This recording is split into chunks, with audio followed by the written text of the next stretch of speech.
nanti akan muncul sendiri. Nah, ini mau tanya apa nih? Apa namanya, kita bicara kopi saya. Kopi saya. Sebenarnya aktivitas utama saya sebenarnya di properti, teman-teman. Ya, aktivitas utama saya sebenarnya di properti. Ya kan? Apa namanya? Ada beberapa unit yang saya bangun kemudian saya jual. Kira-kira seperti itulah. Ya kan? Tapi sebelumnya saya punya relasi yang cukup besar.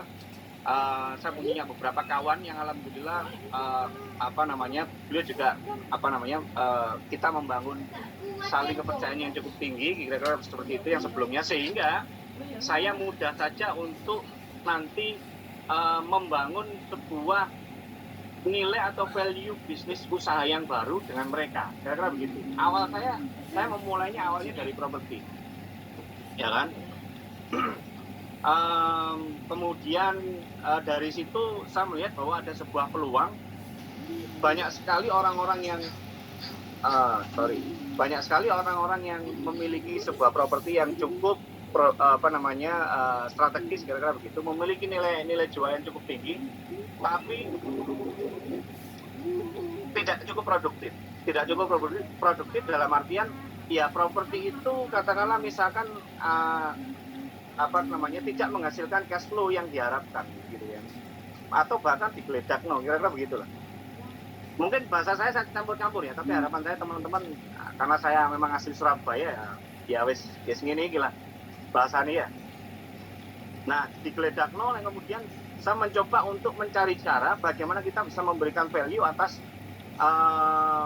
tempat atau katakanlah properti tersebut, yang kemudian saya mengajukan sebuah proposal, kira-kira begitu ya.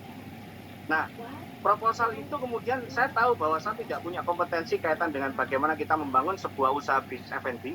Ini sekali lagi ya, saya sampaikan sekali lagi bahwa saya tidak memiliki kompetensi kaitan dengan F&B bisnis. Akhirnya, saya kan tidak tahu, saya punya keterbatasan, benar nggak? Saya punya keterbatasan, tapi saya akan mencari cara bagaimana caranya. Nah ini kembali lagi, pasti kalau ada yang tanya caranya, sekali lagi, kita bisa tahu bagaimana caranya setelah kita tahu why-nya dulu. Itu penting itu. Ini penting. Serius, ini penting. Gitu kan. Sehingga kita akan memproduksi sendiri, kita tiba-tiba akan muncul sebuah insight. Caranya bagaimana? Nah, saya kemudian akhirnya singkat cerita, kemudian saya berhasil mengumpulkan atau membangun sebuah tim gitu kan. Yang saya jujur saya tidak tahu secara basically bagaimana bisnis F&B itu harus bergerak. Karena kopi saya basically bisnis F&B ya. Ya kan, bisnis F&B. Jadi poinnya saya dari properti kemudian saya melihat